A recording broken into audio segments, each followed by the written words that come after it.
Well, good morning, good afternoon and good evening to the PHUSE webinar Wednesday for September. I am John Salter. I'm the EMEA Director for PHUSE. I'm going to give you a brief welcome and update from the Board of Directors. And then I'm going to pass on to Michael for an update on the upcoming EU Connect in Amsterdam. Then we will talk with Yuliia about non-interventional studies. Kiran and Satheesh will talk about the integrated SDTM and ADAM reviewers guide. And then finally, Michael will talk about Send QC best practices. If you have any questions, please enter them in the chat box rather than raising your hand, and we can address them at the end of the webinar. So, a brief update from me, really. Registration is open for the Amsterdam EU 2019 Connect. If you haven't registered already, we've got nearly 600 participants.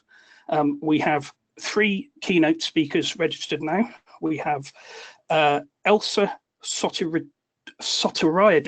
I'm sure I've mangled her name there, who will be presenting on digital biology. Dr. Neil Stanley will be talking about sleep and the ways of moving it and measuring it, excuse me. And then Simon Shepherd will be talking about the data of fluffy stuff.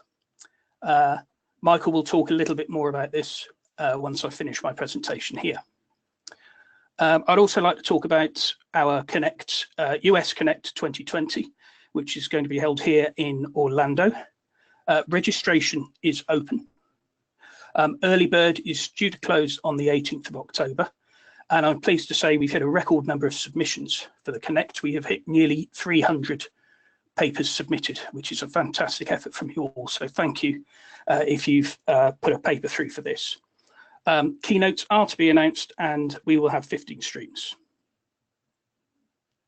An update for next month. We have 3 single-day events globally. In order, we have an event in Utrecht on the 10th of October. An event in Chennai on the 12th, and then in Cincinnati on the 24th. Just a brief update here on some PHUSE working groups. We are looking for volunteers for the new PHUSE Education WG. Please take a look at the website. There are links here on. You can talk with either Beata or Brigitte for some information about this project, which is looking to create a knowledge repository for STAT programmers. And we also have a deliverable out for public review, which is a global view of the clinical transparency landscape, best practices. That is due mid-October, I believe October the 14th. Again, please click on the website, take a look on there, and you'll be able to find further information. A little bit of before I pass you on to Michael, the next webinar will be held on the 23rd of October. Agenda and registration will follow, of course. There is a new process or agenda that we're pushing through here, which is the PHUSE Innovation Challenge. There will be an email coming into your inboxes very soon, so keep an eye out for that. It's something very exciting, very novel. And we're looking forward to working on that. And as always, please sign up to our blogs for all the latest news on events, working groups, memberships, etc. And I would like to now pass over to Michael Harris, who will talk about EU Connect 2019 in Amsterdam. Thank you, John. Thank you.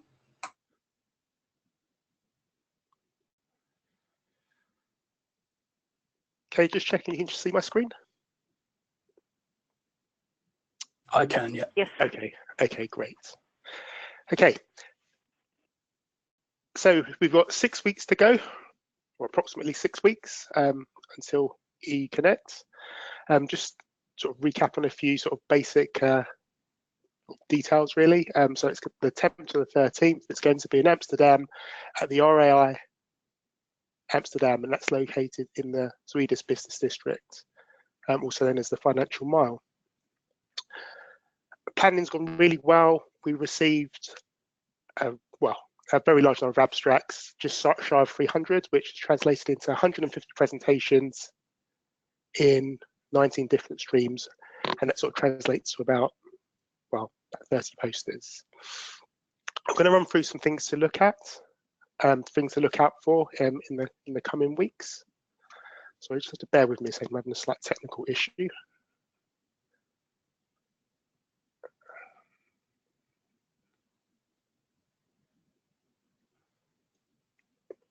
Okay, sorry about that. So the agenda. So the things I'm going to talk about are registration, what's open, as it were, what to look out for. So that's the hands-on workshop and discussion club, the poster session, post teaser, some information on that, an additional special webinar in October, and I'm going to talk a little bit about the new streams.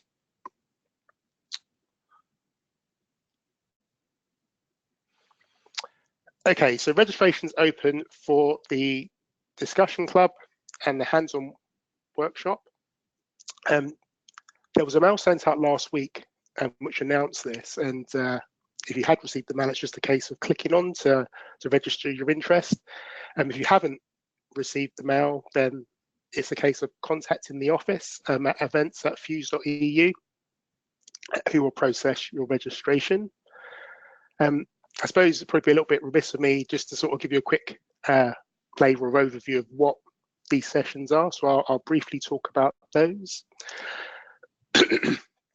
So the discussion club is basically, we're going to talk about the current efforts from regulators and other organisations to enable data sharing, and a presentation on the EMEA on the status of policy 70, which will be followed by a Q&A and panel discussion. There's going to be a hands-on workshop facilitated by Amadeus, who are going to give an overview on SaaSfire. So that's the latest platform from SaaS. It's a cloud-enabled analytics environment with super fast processing. It also enables integration with other programming languages such as Python, R, and Java. So this workshop's designed to help an existing programmer understand the features of SaaSfire and how it differs from the traditional SaaS environment. The workshop will include demonstrations of the coding environment interspersed with opportunities from the participants to try out programming features.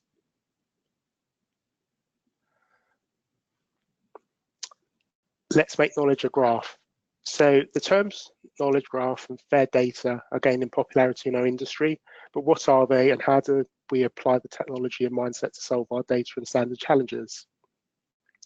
In this session, we will use a web application to diagram relationships for clinical trial processes and data, then convert the whiteboard drawing into a resource description framework. Then you'll then query your data and then seamlessly merge it with the data from all other attendees.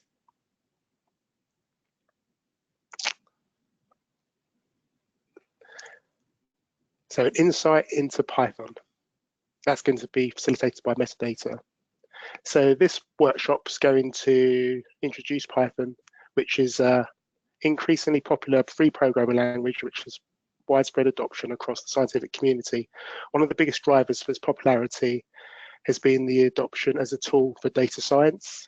It can supplement existing tools such as SAS and R, and also be used in its own right. So this workshop will give an overview of this, and then it will look at machine learning and analysis using web APIs. And then finally onto deep learning for humans, which will be facilitated by HMS Analytical Software. So AI has made its way into the everyday lives of almost everyone, whether it's through driving cars, communication, smart speakers, the list goes on. So one of the driving concepts behind this progress is deep learning. So deep learning is based on powerful enhancements of artificial neural networks, which have been used in machine learning community for a long time. So in this session, we're going to have a brief look at this and an informal overview of deep learning and the underlying machine learning concepts. And the participants will dive into prepared example analysis. So as I said, that was just a quick whirlwind of what's available. Please sign up. Information's on the website. So moving on to the poster session. This year, as we introduced last year, we're going to have our poster teasers, which are a 30-second soundbite from the authors giving an overview of their great works of art. The idea is it'll give you an insight and help you target which posters you'd like to see and who you would like to speak to ahead of the conference. The links to this, there'll be emails or more communication on this sent out prior to the conference. And just to finish up on that, just to say that there is, as well as the Sunday poster session, which will be followed by the welcome event, there's also going to be a Tuesday lunch session, which we did last year, which was well received, a kind of a mop up. So we really will have the opportunity to speak to the authors.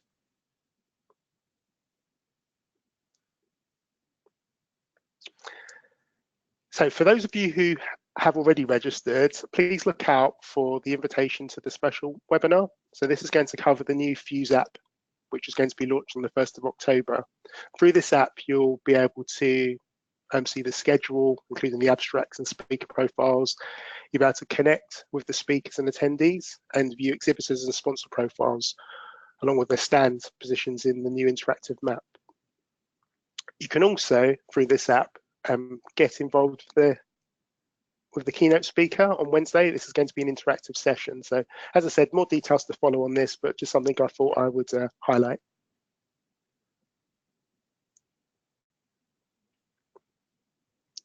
So again, something that we've introduced this year is kind of a new addition. It's our dual formatted streams. So where we will have 4 to 6 presenters per stream, and there'll also be a hands-on session. So the professional development hands-on workshop is described as putting our lives under the microscope, exploring professional identity and well-being and the impacts for career development. So the aim of this session is to capture ideas for growth and development and to explore opportunities and the difficulties that may act as barriers and enablers to your onward career trajectory. So this session we've broken down into 3 parts using academic theory and interactive exercises. The leadership and innovation session is going to be a follow-on from the keynote. So it's going to be around how to effectively measure sleep in clinical trials, why big data is not always the best answer, and the challenges of new technology, illustrating the pitfalls of measuring sleep in clinical trials. So this is going to be more of, as I said, breakout session, group feedback with a wrap-up. It isn't imperative that you attended the keynote, but it would be useful to attend. And finally, personnel management. So the hands-on session here is going to be based around the use of the 9-box tool to identify high performers, candidates ready for promotion, as well as underperformers, and then to use this information to put succession plans in place using fictitious profiles of team members. So just onto my last slide, really, just a word from me, and apologies for the croaky voice and sounding a bit bunged up, but been a little unwell over the last few days. Just really want to say I look forward to meeting you, seeing you in Amsterdam, and please come over and say hello. So with that, I will pass on to Yuliia.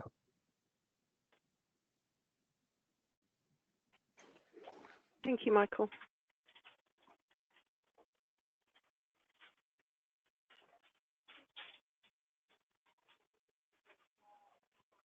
Yeah, thank you, Wendy. Hello, everyone. I'm Yuliia Bahatska. I'm statistical programmer analyst in Roche, and today I will tell you about the project that is dedicated to data standard in non-interventional studies. Next slide, please. Today, we're going to cover the following topics. We're going to look at what a non-interventional study, or NIS, is. We're going to find out what is so special about those studies. We will take a look at our project objectives. I will share with you the project status, and finally, I will tell you about the similar initiatives. Next slide, please. So let's start with the definition of a non-interventional study, or NIS. NIS is a study where medicinal products are prescribed in the usual manner in accordance with the terms of the marketing authorization. The assignment of the patient to a particular therapeutic strategy is not decided in advance by a trial protocol, but rather falls within the current practice, and the prescription of medicine is clearly separated from the decision to include the patient in the study. No additional diagnostic or monitoring procedures shall be applied to the patients, and epidemiological methods shall be used for the analysis of collected data. Next slide, please.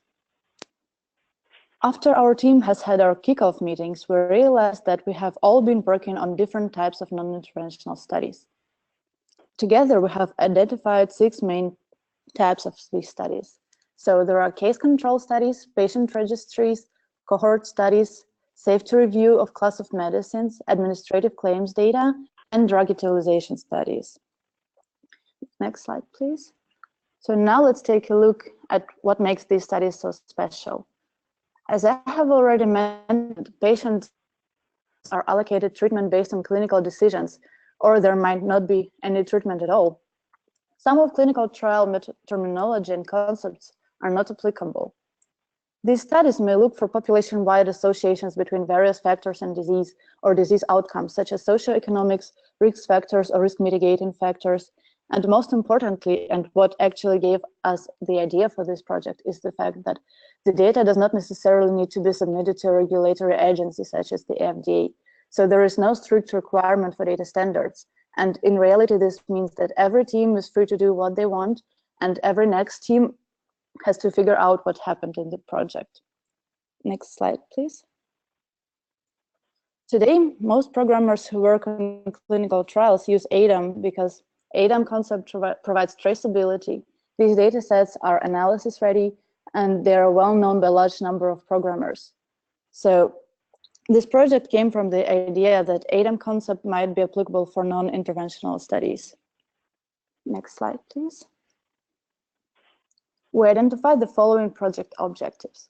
We planned in cooperation with other programmers who have experience in NIS to determine the potential challenges. Then we planned to describe most common data handling issues and ways of resolving them using ADAM concept. If ADAM concept would not be applicable, we would suggest a solution for each of such cases. We would also determine how data transparency can be maintained. And as a result of our project, we would create a white paper describing the findings and solutions based on the information collected during the execution of the previous phases. Next slide, please. So far, together with the project team, we have assessed most common data sources.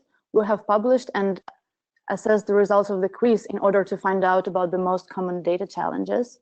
We have started working on a white paper, and also we got in touch with CIDISC and Pinnacle 21 experts in order to get some guidance. Next slide, please. While looking at our project, we found out that CIDISC has been also looking into this topic. And what they have been doing is that they plan to gather inputs from broad groups. Unlike our team, they focus on end-to-end standards. And in the end, they plan to produce a considerations document. We have also been in contact with Pinnacle 21. Of course, the Pinnacle 21 checks, as they are not applicable for non-interventional studies, and there will be lots of violations. However, we are trying to establish the most common rules that are violated to loosen them up in order to be able to run the checks to control the quality of the data. Next slide, please. So our project is still looking for volunteers. If you have experience working in non-interventional studies, and if you're interested in participating, please email me or Vlad or Wendy, and we will show you what we have already done, and we're looking forward to your input. Next slide, please. And this is actually all that I wanted to share today. Thank you so much for your attention.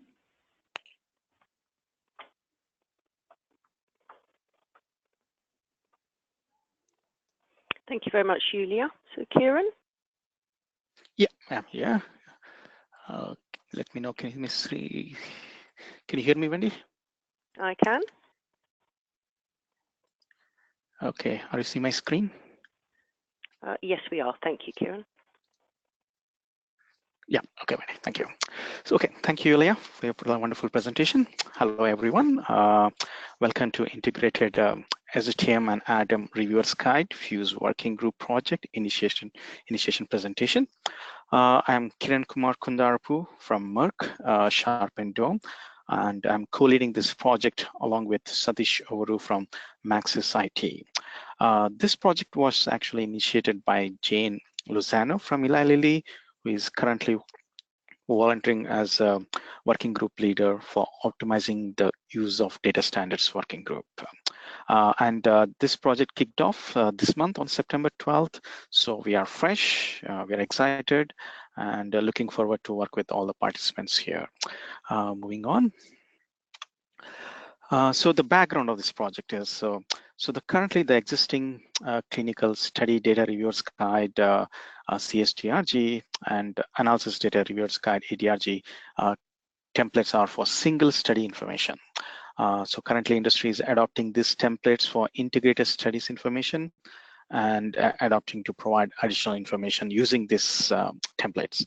So the templates, the CSTRG, ADRG templates may or does not reflect the structure or sections that would be ideal for integrated studies. So therefore, PHUSE team made a decision to develop a template for integrated studies with support from industry, regulatory, and organizations. And of course, project team will be determining if this can be achieved in one generic template or need two separate templates, for one for integrated SDTM, or one for integrated ADAM. So with that, the scope of this project includes a template, maybe two templates, and examples of reviewers guide. We are targeting up to 3 examples, and a completion guidelines for reviewers guide. So the current, CSTRG and ADRG locations and versions, since PHUSE already developed and published CSTRG and ADRG templates, so the project team will be leveraging those existing templates as a base for integrated RG template. The latest version of CSTRG template and guidelines and examples available are from November 2018 and July 2019, and some are latest as July 2019. As for the ADRG, the latest documents are from 23rd July 2019. So both these templates and the supporting documents, the guidelines, the example, are at PHUSE Durable website, which is mentioned in the web page. So with that, I'm gonna hand over to Satheesh to take over the rest of the slides. Thank you, Kiran. Can you hear me? Yeah, we can hear you, Satheesh. Okay, great.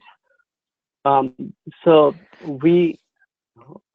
the next slide is about the timelines. As Kiran mentioned earlier, kickoff meeting happened on 12 September. We were very happy to see enthusiastic participants, and it was a good response. And as we discussed the scope of the project, we are looking forward for creating the template, also completion guidelines, as well as 3 examples that we wanted to make it as a package in this project. And then comes the public review. I think it is around 30-day public review, and we address the comments and we publish for the final version. However, yes, we are working on, Jane is working on getting some help from FDA. Hopefully we will get that help. That's going to be really helpful for us to get the good product from this project. Next slide, Kiran. So from the kickoff meeting, we published a few survey questions yesterday. We just wanted to get some input before we get started with the work next month. For that, we published 4 questions, which helps us to understand from the project members. If I read through quickly, whether would recommend the generic template or SDTM and ADAM individually, just like we have currently. Apart from that, if any experience from the project members, it would be great if they can share. If experience, then what kind of additional sections would they recommend? And also, if any kind of a feedback from regulatory affairs on the integrated submissions. If they heard, if they can share that, that's going to be very helpful for incorporating, based on that input in this project. Next slide. So considering that, we are looking for more volunteers to involve in this project. Currently, we have around 30 project members. So when Jane started this, initiated this one and presented first time in CSS 2019 back in June, and it was very good response from the participants of that symposium. And later we got a very good response from the project members, from the entire team to participate. However, we are looking for more participants to be involved in this one from different fields. Either any kind of field is fine. Any kind of input is really helpful and appreciated. This is a kind of project which we really looking forward in the industry, very well needed. The reason is when I'm working on my integrated studies, we have so many questions, especially in considering different kinds of preparation of the data. If data is coming from SDTMs individually, so what kind of information we need to document in the reviewer's guide. If some sponsors do integrate the SDTMs, so if the data is coming from integrated SDTM to the ADAM, so what kind of information we need to document. In the same way, it can be from the legacy. So there is a lot of room and different kinds of scenarios that needed in this integration project and the reviewer's guide. So additional information from all the participants really helpful to get the best possible outcome. We are looking for more volunteers, and if you want to contribute, it's really appreciated. On the screen, you can see the 3 emails, Kiran, me, and Wendy. You can send an email. Also, if you have any further questions, that is really fine. You can just send an email and we will make sure to respond as soon as possible. Don't need to worry about asking any kind of question. The scope of the project, as we just discussed in the timelines, you can see that we have the package of 3 different documents, and we will be able to put together in next few months. That's expecting to be in the March or April somewhere. The project goes until June. This is a estimated one. We will definitely keep changing these based on the progress in next couple of months, as well as the team input. Thank you for the opportunity to present this one. I really appreciate and look forward to hear from you all. Yeah, thanks, Satheesh. And now I'll hand over to Wendy. Yeah, thank you. Thank you very much. Okay, so we now move on to Michael to talk about SEND QC best practices. Thank you, Michael. Thank you. Can you see my screen? Yes, I can. Great. There we go. Thank you. Okay, great. Thank you. So thanks for the opportunity to introduce a fairly new project group within the non-clinical working group. I am Michael Rosentreter. I am working for Bayer in Germany, and today I'm going to present you an overview of the project group SEND Dataset QC Best Practices. I am co-leading this group together with Jesse Anderson from the FDA. First of all, I'd like to start with a brief history and the background of our group. We have founded the group in June this year during the PHUSE CSS in Silver Spring, Maryland. Spontaneously, 20+ members signed up while at the meeting, and others have joined since. The participants are from all across the stakeholders of SEND data, which are namely pharmaceutical industry, CROs, and software vendors, consultants, and I'm very proud of this. Even the FDA is with us there. So why have we started such a group? As everyone who is dealing with SEND datasets would agree, quality control checks are pivotal to ensure conformity with current guidance by the FDA and with the data standard itself that is defined by the CDISC group.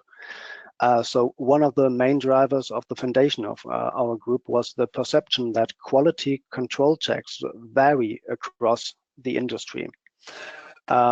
This is the quality checks are currently done without commonly acknowledged scope or intensity based on the company's own approaches. Our group targets to provide more confidence of the overall quality of SEND datasets across all stakeholders by exploration of the variety of QC procedures and tools among the different stakeholders. We target to identify practical amount of QC checking of SEND datasets. As everyone knows, time is short in the daily business, so we want to focus on the practical amount of QC checking. We want to identify a suite of tools and procedures for the QC checks. And finally, we target to develop recommendations for stakeholders for SEND QC practices, and in the long term, maybe for starting a kind of foundation of commonly agreed QC procedures. We have set ourselves quarterly timelines to track our main objectives. The first objective is to explore the variety of QC checks. I'll talk about that in a bit. The second objective is to identify the practical amount of QC procedures. We target to complete this by the end of this year. The third objective, to identify a suite of tools and procedures, we target to complete by end of Q1 next year. And lastly, the development of recommendations for stakeholders of SEND dataset. We target to complete this by mid of next year. So actually we are targeting to have something ready by for the PHUSE as in next year.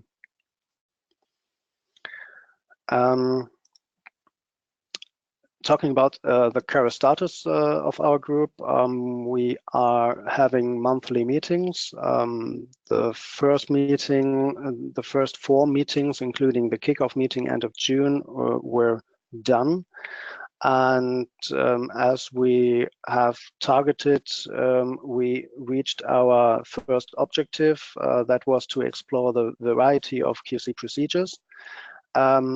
We had a survey within our own project group, and the presentation of our exploration will be available by end of September, roughly. The next step that we want to initialize is a survey among all non-clinical group members based on our first outcome of exploration. This will roughly be done in the next 2 months. So stay tuned for a survey coming by. And with this table of the project group members, I want to call it a day for this presentation. So thanks to all the group members of our group for the good and fruitful discussions during the meetings. And if you are interested in joining our group, we'll be happy to hear from you. Please visit our wiki page on the PHUSE wiki site for the contact details. Thank you.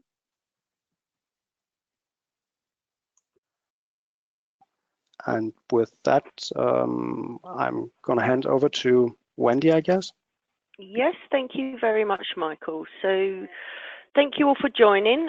We didn't receive any questions today, so over the next 24-48 hours, the slides together with the recording will be posted on our PHUSE website. So I hope you have an enjoyable week, and we will talk to you soon. Thank you very much.